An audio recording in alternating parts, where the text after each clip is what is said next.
Good morning students, फिर वही नई उमंग और उत्साह के साथ अपना ये चैप्टर लेकर 4 कंटेंट्स लेकर मैं आया हूं। वही 4 चैप्टर बड़ा ही इंपॉर्टेंट है कि विदेशी साहित्य को अनावश्यक मान्यता देकर अंग्रेज ने गलती किया और हमारी साहित्य को कमजोर समझा, समझ नहीं सका। संस्कृत का उतना ज्ञान नहीं था उन लोगों का, बहुत सी उसके साथ दिक्कतें थी और वो डर भी रहा था कि बार बार यहाँ विद्रोह हो जाता है, इस विद्रोह को कैसे दबाएं। चंद जितनी परिस्थितियां थी, परिस्थितियों के अनुसार वो अंग्रेज यहाँ राज्य किए। फुट डालो और राज्य करो की जो उन्होंने नीति बना अपनाई थी, उसी नीति के आधार पर उन्होंने हिंदू मुसलमानों के बीच में फुट डाला, राजा और प्रजा के बीच में फुट डाला, हर एक फुट डाला और राज करो की नीति अपनाई थी। दूसरा हम बताएंगे थेलस थ्योरम एक्सरसाइज 17 और तीसरा बताएंगे अन्य क्षेत्रीय ग्रंथ भारत में मौजूद था लेकिन उसकी कोई मान्यता उन्होंने नहीं दी और न पढ़ने की कोशिश की न समझने की कोशिश की। चौथा लॉर्ड हार्डिंग्स जो वायसराय थे 1910 से 1916 तक, उसके शासन काल में क्या क्या हुआ, कौन कौन सा विद्रोह हुआ और उन्होंने कैसे राज्य किया, थोड़ा सा शॉर्ट में बताएंगे क्योंकि जो मटेरियल हमारे पास मौजूद है उसी के बारे में बताएंगे। बाद में फिर सारा वायसराय का कच्चा चिट्टा भी खोलेंगे हम, बाद में जब शुरू से अंत तक बता देंगे तब इसको ये 13वां हार्टिंग्स कोची है, 13वां है, 13वां बता रहे हैं इसको। देखो ये गलती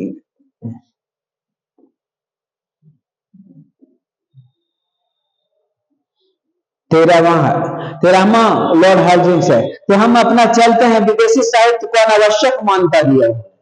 तो विदेशी साहित्य का जिस पर तैयार किए हैं वह पाश्चात्य इतिहासकारों ने भारत के इतिहास आधुनिक रूप में लिखते समय यूनान, चीन, अरब आदि देशों के साहित्यिक ग्रंथों, यात्रा विवरणों, जनश्रुतियों आदि का पर्याप्त सहयोग लिया है।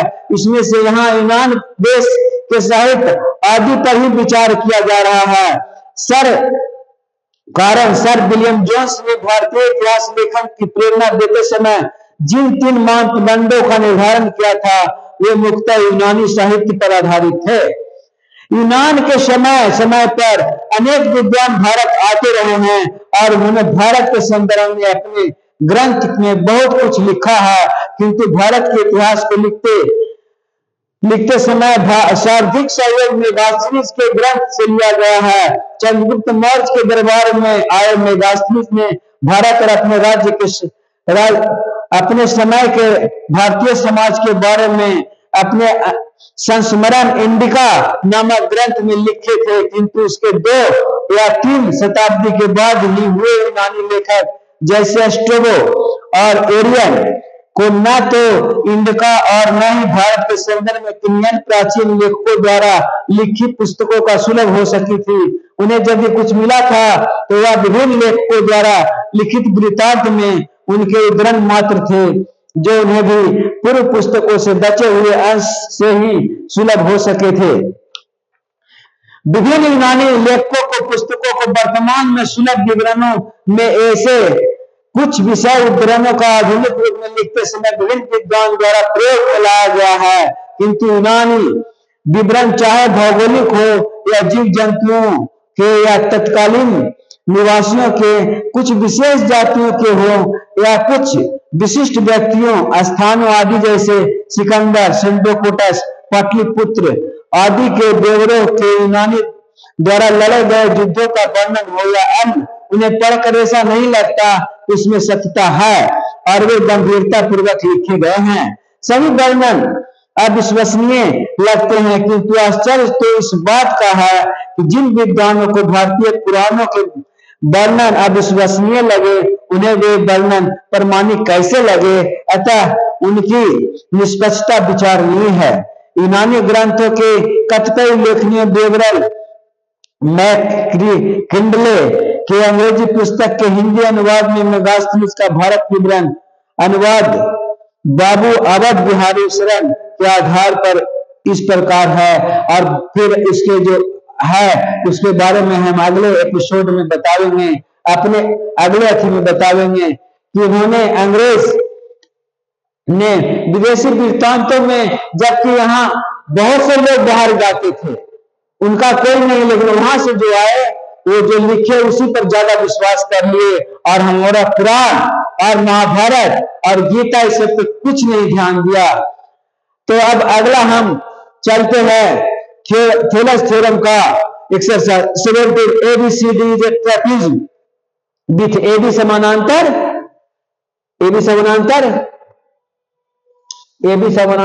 BC है and ENF are the points on non-parallel side AD and BC respectively such that EF समानांतर AB दिया हुआ हमको, so that AE बटा ED बराबर BF बटा FC प्रूव करना हमको। सॉल्यूशन में गिवन है trapezium ABCD in which AB समानांतर BC and ENF are the points on the side AB and AC respectively such that EF समानांतर AB। तो टू प्रूव करना है AE बटा ED बराबर BF बटा FC। अब ज्वाइन AC करते हैं, ये कंस्ट्रक्शन हमने कर दिया। ज्वाइन AC, ज्वाइन जोड़ देते हैं इसको AC को, यहां से यहां जोड़ दिए AC को, और इंटरसेक्टिंग EF एट G पर काट देता है। अब प्रूफ में EF समानांतर AB एंड AB समानांतर DC, इसलिए दोनों AB कॉमन हो गया, इसलिए EF समानांतर DC हो गया। अब नाउ त्रिभुज ABC में EG समानांतर DC है, इसलिए AE बटा ED बराबर AG बटा GC बाई थेलस थ्योरम हो गया 1। और ऐसे ही सिमिलरली इन त्रिभुज CAB में उधर ACD में चले, उधर CAB में चले, ADC में और CAB में चले, इसलिए GF समानांतर AB, क्योंकि EF समानांतर AB है, इसलिए AG बटा GC बराबर BF बटा FC। अब AG बटा GC दोनों कॉमन हो गया, इसलिए AE बटा ED बराबर BF बटा FC प्रूफ हो गया। बड़ा ही आराम तरीके से ये प्रूफ होता है, आपको भी आराम लगा होगा, क्योंकि थेलस थ्योरम तो आपको याद है कि यदि किसी त्रिभुज में आधार के समानांतर रेखा खींचा जाए तो उसका प्रोपोर्शनल दोनों बराबर होते हैं, यही है। अब हम चलते हैं अन्य क्षेत्रीय ग्रंथ जो भारत में मौजूद थे, लेकिन अंग्रेजों ने उसका कुछ ध्यान नहीं दिया। इस पे हमने जो तैयार किए हैं, सम्राट हर्षवर्धन के बाद देश में केंद्रीय सत्ता समाप्त हो जाने पर देश के छोटे छोटे राज्यों में विभाजित हो गया। पंजाब, हिमाचल, गुजरात, राजस्थान आदि क्षेत्रों में स्थापित स्वतंत्र राज्यों के अपने अपने राज्यानुसार ऐतिहासिक विवरण तैयार कराए गए। इन राज्यों में मिले कई विवरण प्राचीन इतिहास की अमूल्य धरोहर है।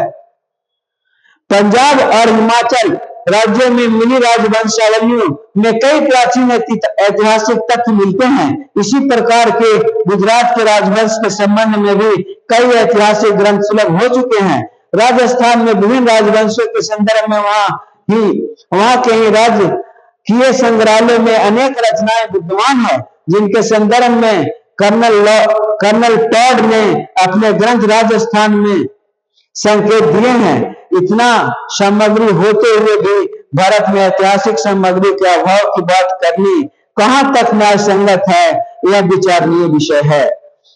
इतने ग्रंथ रहने पर भी अंग्रेज को कि यहाँ न काल गणना पता चल रहा था, यहाँ काल गणना करने नहीं आता है, जबकि हमारा एक कल्प का 1000 चतुर्मुखी होता है। मैंने एक कल्प में 1000 सतयुग, त्रेता युग, द्वापर युग और कलयुग होता है। बताओ, इस सब का भी काल हम बताएंगे, इस सब का भी काल वर्णन है, एक्यूरेट वर्णन है, लेकिन अंग्रेजों को उतना विश्वास का पूर्ण कल्पना लगा और अपने पर सिर्फ घंटा मिनट सेकंड कर देने से इनको सारा गणना हो जाता है, और हमारा जो इतना कल्प और दंड जो किया हुआ है उनको गलत लगता है। तो खैर वो रिसर्च का विषय है, मोदी जी से मैं बार बार अनुरोध भी करता हूं कि इस पर रिसर्च किया जाए और रिसर्च के कर ऐतिहासिक लोगों को लगाया जाए, प्रबुद्ध लोगों को लगाया जाए, विद्वान लोगों को लगाया जाए, ताकि हमारा सही साहित्य का, सही इतिहास का और जो हमारे हिंदू धर्म की परंपरा है, सनातन धर्म का सही से विकास हो सके। अब हम अगला जो है लॉर्ड हार्डिंग्स, जो लॉर्ड हार्डिंग्स 1912 ईस्वी में दिल्ली के भव्य दरबार का आयोजन किया था। इंग्लैंड के सम्राट जॉर्ज पंचम और महारानी मेरी को बुलाया गया। दरबार में बंगाल विभाजन रद्द होने की घोषणा की गई। साथ ही साथ घोषित किया गया कि अब भारत की राजधानी कलकत्ता के स्थान पर दिल्ली होगी। यह लॉर्ड हार्डिंग्स के समय में हुआ था।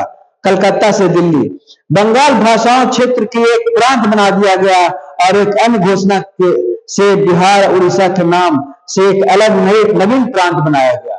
बिहार और उड़ीसा को अलग हटा दिया बंगाल से। उसमें उसी समय गदर दल का भी 1913 ईस्वी में 1 नवंबर 1913 ईस्वी संयुक्त राज्य अमेरिका में सैन फ्रांसिस्को नगर में पंजाब के महान क्रांतिकारी नेता लाला हरदयाल ने रामचंद्र तथा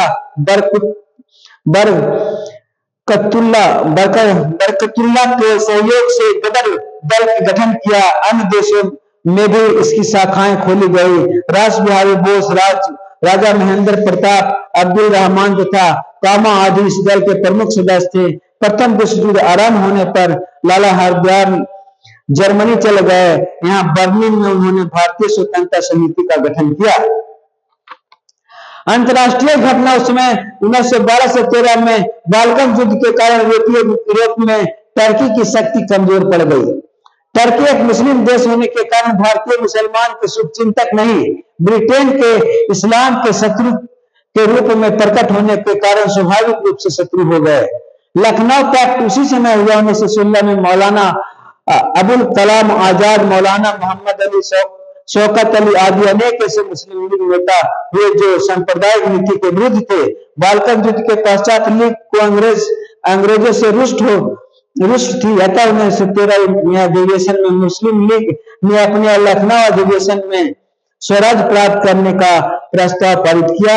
इस प्रकार बदलती हुई परिस्थिति में हिंदू मुस्लिम नेताओं के सहयोग से 1916 में लखनऊ में कांग्रेस व लीग के मध्य एक समझौता हुआ, जो लखनऊ पैक्ट के नाम से जाना जाता है। इसी अधिवेशन में दोनों संस्थाओं का मेल करने के उद्देश्य से कांग्रेस व लीग एक संयुक्त समिति बनाकर एक योजना तैयार की। इस योजना का कांग्रेस लीग योजना कहा जाता है और इस समझौते में मुस्लिम लीग की सांप्रदायिक प्रतिनिधित्व के घातक परिणाम निकले। इसी अधिवेशन में तिलक को आमंत्रित कर उग्रवादियों को कांग्रेस में शामिल कर लिया गया। उग्रवादियों को इस प्रकार लॉर्ड हार्डिंग्स के काल में भी विद्रोह होगा ही। फिर बाद में हम बता देंगे इसको। जो जितना मटेरियल मेरे पास था मैं बता दिया। हो सकता है इससे आपको फायदा हो कि कब कलकत्ता से दिल्ली राजधानी हुआ, ये आपको मैं इस लॉर्ड हार्डिंग्स के समय में हुआ है और बहुत सी बातों को मैंने बताया है।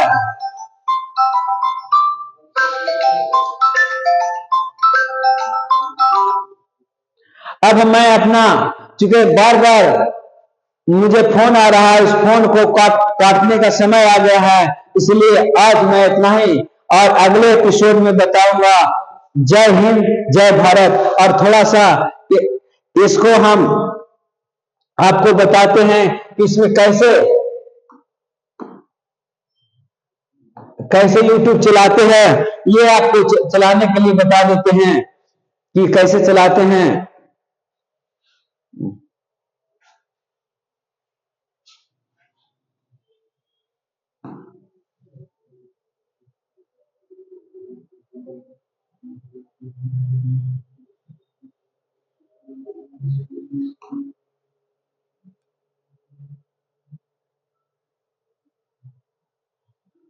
कुछ दिक्कत आ गया है, इसलिए इसको हम समाप्त करते हैं। आज इतना ही। और अगले दिन मैं कुछ बताऊंगा। धन्यवाद, धन्यवाद, धन्यवाद।